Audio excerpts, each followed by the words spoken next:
bienvenue sur le plateau télé du SFR Café et j'ai le plaisir de vous présenter mon invité, le professeur Lederlin. Bonjour professeur. Bonjour. Mathieu Lederlin, vous exercez au CHU de Rennes, vous êtes spécialisé en imagerie thoracique et j'ajoute que vous êtes le président de la Société d'imagerie thoracique.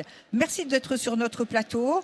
Une des actualités des JFR, c'est la journée destinée aux internes de radiologie sur les PID. De quoi s'agit-il exactement ? Finalement, elles sont mal connues, ces pathologies. Oui, vous avez raison, les PID, c'est quelque chose qui n'est pas très bien connu du grand public. Alors ça veut dire pléopathie interstitielle diffuse. C'est vrai que quand on parle de maladies du poumon, on parle de maladies fréquentes qu'on connaît, la tuberculose, le cancer du poumon, le Covid aussi plus récemment. Et ces pléopathies interstitielles diffuses sont moins connues, mais en fait, elles touchent beaucoup de gens. Je pense qu'il y a beaucoup de gens qui connaissent des maladies comme la sarcoïdose, comme la fibrose pulmono-idiopathique. Et il est important que les futurs radiologues, c'est-à-dire les internes, soient formés à la reconnaissance de ces maladies parce que ce sont des maladies potentiellement graves qui peuvent menacer le pronostic vital et pour lesquelles maintenant il y a des thérapeutiques et pour lesquelles surtout l'imagerie, la radiologie est au premier plan pour leur diagnostic.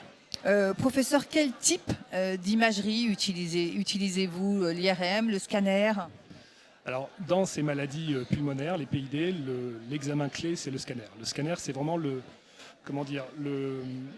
socle indispensable de la prise en charge diagnostique de ces maladies.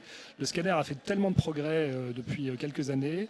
On a une résolution qui est en dessous du millimètre, qu'on arrive en fait, en faisant des scanners de ces maladies, à approcher ce qu'on appelle l'anatomopathologie, c'est-à-dire la composition du tissu, ce qui fait qu'on biopsie de moins en moins ces maladies, on fait de moins en moins de biopsies pulmonaires, on n'a plus besoin d'aller chercher un morceau de poumon, on va pouvoir, grâce au scanner, faire la plupart des diagnostics de façon non invasive. Et est-ce qu'il y a eu des progrès thérapeutiques récents? Oui, alors ça c'est une très bonne question parce que ces maladies sont caractérisées par de l'inflammation qui peut évoluer de façon péjorative vers de la fibrose. Et la fibrose, elle va rétracter le poumon, elle va scléroser le poumon, elle va détruire le poumon. Et maintenant, depuis 10 ans à peu près, on a des médicaments qui vont bloquer le processus de fibrose, des médicaments antifibrosants. Et donc, c'est d'autant plus important de faire le diagnostic de ces maladies parce que certaines maladies vont répondre à ces antifibrosants. Pour d'autres maladies, il y aura d'autres médicaments à proposer. Et donc, on a besoin d'avoir des diagnostics extrêmement précis et c'est le scanner qui permet ces diagnostics. Eh bien, écoutez, en tout cas, merci d'être venu sur notre plateau pour nous en parler, professeur Mathieu Lederlin. Merci à vous et bonne continuation. Merci beaucoup. Quant à moi, je vous remercie de nous avoir suivis sur le congrès des journées francophones de radiologie de la Société française de radiologie.